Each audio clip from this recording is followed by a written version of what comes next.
Everyone ready? This is the SEC Insider Hit. Presented by your local Farm Bureau Insurance agent. Go local. Go with a home team. Good morning. Welcome in. We've got national college football analyst with ESPN. He is Tom Luginbill.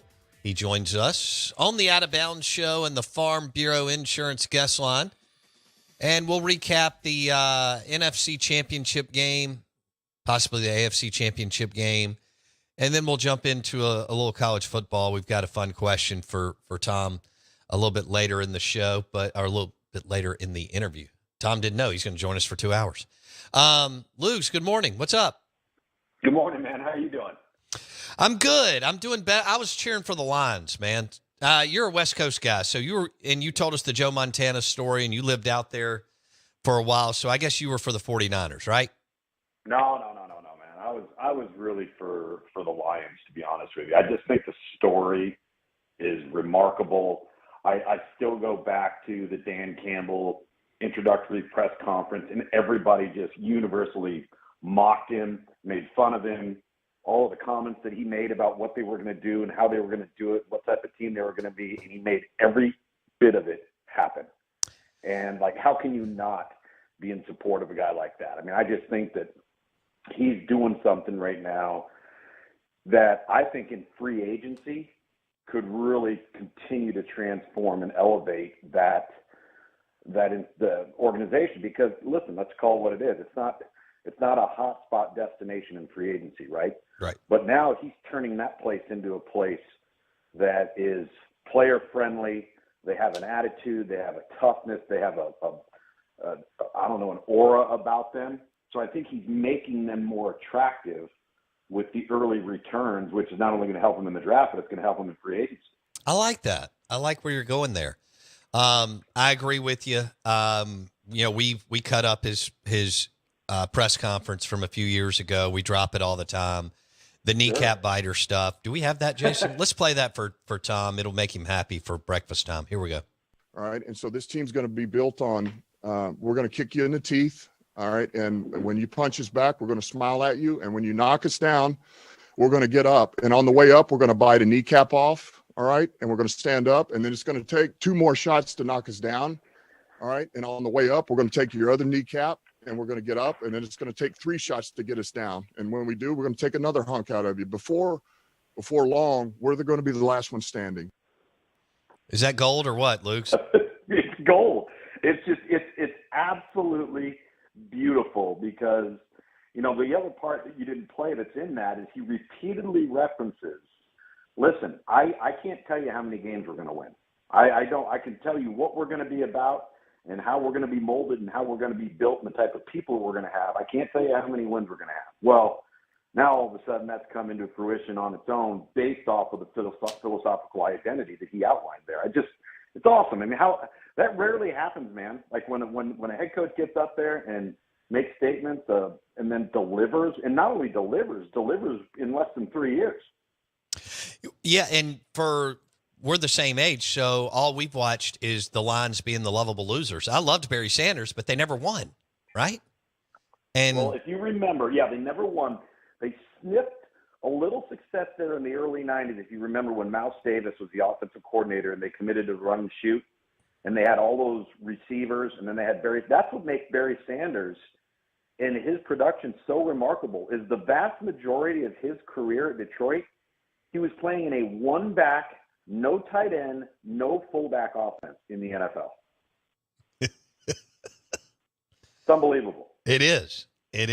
I've read the book, Perfect Pass, and it's all about Mouse Davis and that whole group and June Jones, and then it takes you to Mummy and Leach. It's phenomenal about how it all it actually started out there in the West in the 70s and then trickled over. All right, so we just talked about how, Dan Campbell's been amazing, and Tom Luginbill joins us on the Farm Bureau Insurance guest line. But the narrative today, and you and I are playing Monday Morning QB, is Campbell, he took too many chances. He went for it too often on 4th down, and he should have kicked a field goal. Where are you on that? Where do you land? Listen, the second one to kick the field goal and go up, 3 more, I can kind of see that one. But I'm actually going to defend him here, and this is why. This is what they've done all year long. This is who they are. These are the decisions that they've made. They've been one of the most successful fourth-down teams in the entire NFL. Why would you get to the NFC Championship game and all of a sudden go soft? Why would you get to the NFC Championship game and all of a sudden become something that you aren't? I don't think that's in Dan Campbell's blood. Now, we can sit here and criticize and things of that nature. They didn't execute on 2 4th and short, okay? But if you look at the AFC Championship game, neither did Baltimore.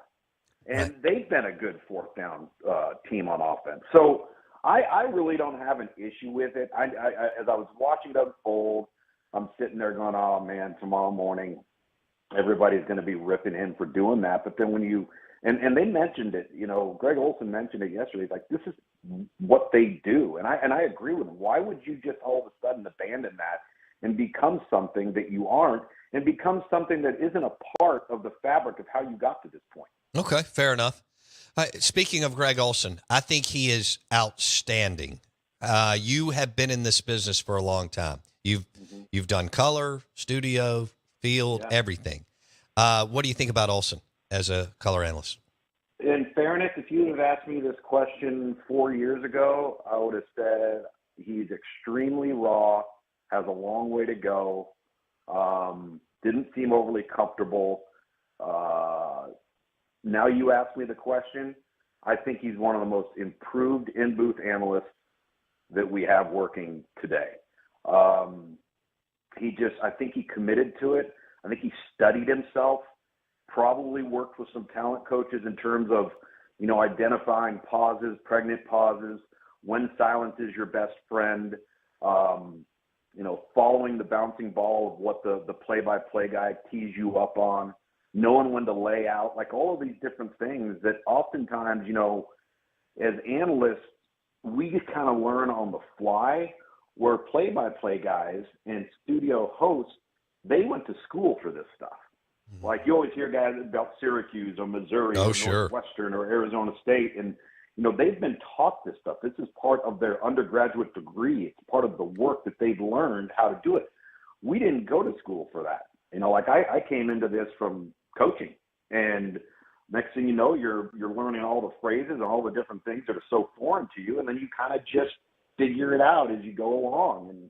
And I think that from Greg Olsen's perspective, his improvement, I think, has been remarkable over the last 3 to 4 years. I remember him doing the XFL in 2020. I was like, oh, man, this was my personal opinion. I was like, he's got a long way to go. Right. And then now I wouldn't say that at all.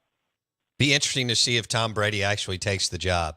I'm not convinced he does, because when you're Brady and worth hundreds of millions of dollars, I don't know if he wants to make that 20-week run, because you don't have to. It may have sounded good at the time. Obviously, he can opt out.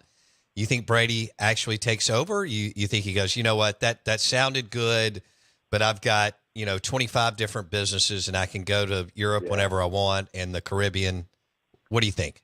I think a lot of it depends on how much of his free time does he want to be infringed upon, right? I mean, because if you're going to be good at it and you're going to really commit to it, it's going to take time, just like anything else. And I don't think Tom Brady, with his work ethic and his approach, knows any other way.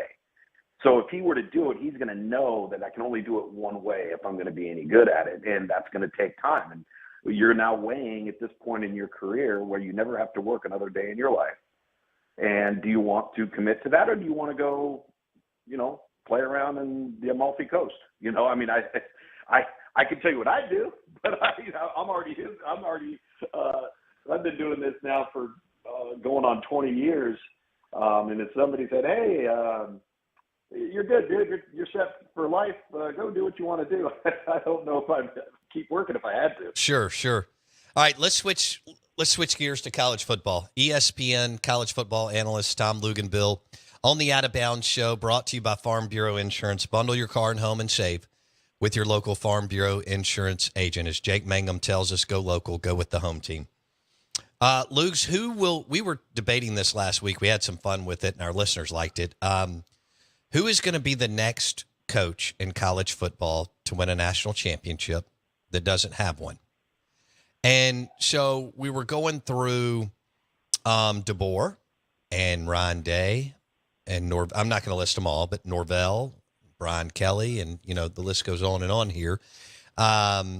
Is there a coach that you look at what they're doing and maybe where he's been and he's learning and he's getting the chops going? Who would you pick as the next guy to win it all that hasn't won it? It might be Steve Sarkisian if you consider what the program has become under his leadership in a short period of time and the resources at his disposal, the expansion of the college football playoff and the timing of that. He would probably be at the top of my list because when you ask me that question, I don't think it's an answer that's only exclusive to the coach, right? It's got to be exclusive to lots of things and other factors that give you a chance. I would also say probably Brian Kelly is up there just because he has won so many football games. And, to me, that's a telltale sign of a guy that has won a national championship, has played and coached in big games. They have the resources financially to do it. But I also think this is so interesting, this question you asked, because of the NIL and the transfer portal, the answer to this question is so much more convoluted because there's other factors at play that didn't used to be a part of the equation, right? Like, let's just say seven years ago, the answer to this question would be like, okay, who's the best coach at the school with the most resources? And that's kind of it, right? There Sure. were other areas that came into play. Well, now there are. And how do you navigate those areas? Like, so for example, I could easily say Mike Norvell with an answer to that question because of how we've seen him navigate the transfer portal, which enabled them to flip that roster so quickly that he all of a sudden has a variable that wasn't available 5, 6, 7 years ago. I mean, take a look at Florida State these past 2 years. Look at every single player that has been an impact marquee player that has transformed that program under his leadership. Almost everyone to a man is a transfer portal guy. Right. Trey Benson, all right, Jordan Travis, Johnny Wilson, Jaheim Bell, Keon Coleman, Jared Verse, Braden Fisk. I could go on and on and on. And all of a sudden they're 13-0. So to me, like, this is a long-winded answer to your question, but I don't think it's as simple because there are factors at play that didn't used to exist. Okay. Tom Luginbill on the Out of Bounds show. I agree with the factors that you're referencing. And then we got the new format, which then kind of flips back. Like, I agree. Florida State, maybe Ole Miss, maybe maybe another team or two can do this, although Florida State recruits better, but Ole Miss is, they're around 20. But then where do you rank them with their transfer portal haul? So I agree with that. So there's a new way and a new path. However, then I flip it back. The expanded playoff still plays in favor of the teams with more dudes, right? Georgia, Absolutely. LSU, Ohio State. So I think it's going to be fascinating. Like, can Norvell and Lane find obviously Norvell has an easier path because of the ACC, but can they find a path and actually, if they don't get a bye, after the wear and tear of the season, can you win a playoff game, then win another playoff game, then win another playoff game, and possibly be facing a blue blood of Georgia or Ohio State, Luke's, who got that bid? And on paper, they have more 4- and 5-star players and a little more depth. Yeah, you're going to run out of gas. And I've been saying that from day one. This is going to take a healthy, deep, talented roster with a combination of luck, health, and those are going to be the guys that are standing. I mean, if you look at it, like when people, I look at it just from a recruiting perspective, okay? And we've done the numbers on this, and people, we can debate, rankings and class rankings each and every year. And listen, there's paper champions in every sport, right? But I will say this, of the last 5 teams to win the national championship, or the two teams who have played in the national championship game, all right, in the last 5 years, all of them had an average of a top 10 recruiting class ranking over the span of that time. Nobody played for it and nobody won it that wasn't inside the top 10. So there is validity to how well you recruit amongst your top tier peers 1 through 10, because ultimately those are going to be the other rosters that are going to be there standing in the end. And then you add in the conference championship game, Tom. So it's I don't know. It's a double-edged sword. Like Ole Miss has a great schedule this year. Could they go 11-1? Maybe. They do have to play at LSU and Georgia at home. But I mean, this could factor into Georgia, Bama, LSU, and then other conferences: Clemson, Florida State, Ohio State, so on. But if you play 12 and you play the conference championship game, and you don't get a bye, then you play on December 20th, which is a quick turnaround after getting beat up all year. If you do get a bye, you get one more week. But you would think that the majority of the time it's going to be back where we started. The Georgias, Ohio States type programs are going to be the ones with the byes, right? Yeah. That's the thing. It's like we're having this conversation, and I say this to people all the time. I was like, you better start doing the math, man, because like this isn't closing the gap of competition. This isn't making it. This isn't creating more parity. At the end of the day, we might be allowing more access, but the path to get there for teams that aren't sustainable when it comes to depth and talent is going to be down near impossible to navigate. So yeah, to your point, are we going to have more games and are we all going to love that? Absolutely. Could somebody get hot early and knock somebody off? Of course that's going right. on. Right. But at the end of the day, like you said, you're going to have to play, then you're going to have to play again, then you're going to have to play again, only to have the right to potentially play for a national championship. And how do you, go talk to FCS coaches. Now, I do those FCS playoff games, and those teams start to work through what they have to navigate on a week-in and week-out basis and how long that season is.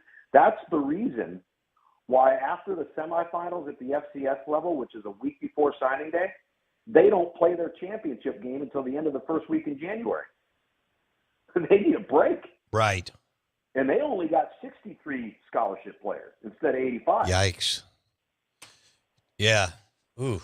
Okay.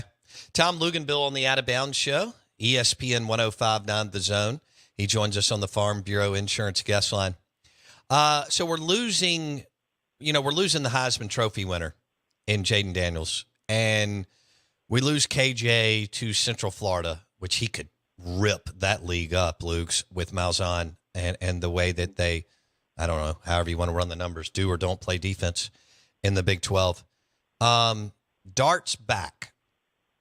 So as you look around the league, is it Dart, period, as far as, the most talented guy returning? How do you – I know it's early, but how do you handicap SEC QBs here as we head into spring ball in a few weeks? Well, I think, the conversation begins with the debate between Carson Beck and Jackson Dart. But they're also two very, very different players that are also in very different styles of offense. But I think the conversation begins there. I mean, that's kind of where it has to begin. I would then put Jalen Milroe in the discussion right behind them because I still think he's not in either of those two players' class as a passer just yet. He's clearly the most dynamic, imposing athlete and runner that we may see not just in the SEC but in college football from an athletic perspective at the quarterback spot, which is going to be interesting to see how Kalen DeBoer utilizes that because that's not what he's been playing with going back to Indiana, Fresno State, and Washington. Right. So, you've got Kentucky's got one of the Georgia kid transfers that went in there. South Carolina, we don't know yet. Florida could be playing with a true freshman in DJ Lagway. So we don't know, there yet. Mississippi State, listen, I'm not saying he's going to play, but I love Michael Van Buren to be in the mix, the true freshman. Just that was a really good sign for Jeff Lebby. And you like Shapen if he stays healthy, right? Yeah, really like Chapin if he stays healthy. But that's, again, so the biggest word in sports, right? If. And that's been an issue for him. And then you look at Arkansas. I don't know. I don't think we know quite yet. So it's a three-man discussion, in my opinion. We don't know yet with Auburn, but I think it's Carson Beck, Jackson Dart, and then Jalen Milroe. All right, we got maybe one or two more. The team to me that's going to look like they know what they're doing for the first time in a long time, and we're going to see vast improvement. I'm not saying they're going to the college football playoff, but they're going to be really good. And we've kind of just now gone, they'll never win. Mike Elko's a grown-up. He is a heck of a football coach. Connor Wigman can play. And they are going to be much improved this year. And you're going to see it on the field and in the win column. Tom, that's my... Yeah, I don't disagree with that. I think what's interesting to me in that whole entire scenario there is, will they become a better team because of the players that left the program? Meaning that I think in this new age of where we're at with name, image, and likeness and all these different things, there's who really wants to be there, who's there for the right reasons, who's there to win and compete for a championship. And I think that the moment there's a coaching change and, there's a market value out there, if a guy really wants to play football at Texas A&M, then he doesn't go in the transfer portal, right? But the ad guys do that. And it doesn't mean they're bad people, bad kids. But you know what? I bet you a lot of those discussions were mutual. You listen, it's probably best if you do this. We're going to do this, blah, blah, blah. I know those conversations happen all the time. But I would expect them to be improved. I think Connor Wigman is really, really good. But, damn, I need to see him go through an entire season. Right. Right? And so do they. All right, we've only got a minute here, but and we'll dive into this throughout the offseason. Sark in Texas will be fascinating. Do they have the toughness component? Has he turned the corner? We know he's recruiting gangbusters, but can they go through the gauntlet of these 4-game stretches in the SEC where you catch 2 top 10 recruiters and 2 top 20 recruiters, because Texas and Oklahoma have never had to do that in the history of their programs? Luke's. Long term, yes. The answer to that question for me is yes. The timing of it in the interim, the short term, is they're losing some players at key spots, particularly along the defensive front, that they really need to make that transition. So is there going to be a slight little gap early on? Possibly. Long term, I don't think there will be. We'll leave it there. Tom Luginbill with ESPN on the Out of Bounds Show. Have a great week, buddy. Thanks, man. All right, man. See you. Tom Luginbill joined us on the Out of Bounds Show. If you missed any of it, it will be on Spotify a little bit later. You can search Out of Bounds with Bo Bounds, our podcast on Spotify. Search Out of Bounds with Bo Bounds. Also, grab that smartphone. Download the Out of Bounds radio app. You can stream the show in your house, in your shower, in your bed, in your deer stand. Good morning. Welcome in. We are the Out of Bounds Show. Bundle your car and home and save with your local Farm Bureau insurance agent. Go to favorites.com and get a quote in 4 minutes or less. FAVE, favorites.com. Will Rogers discussion next.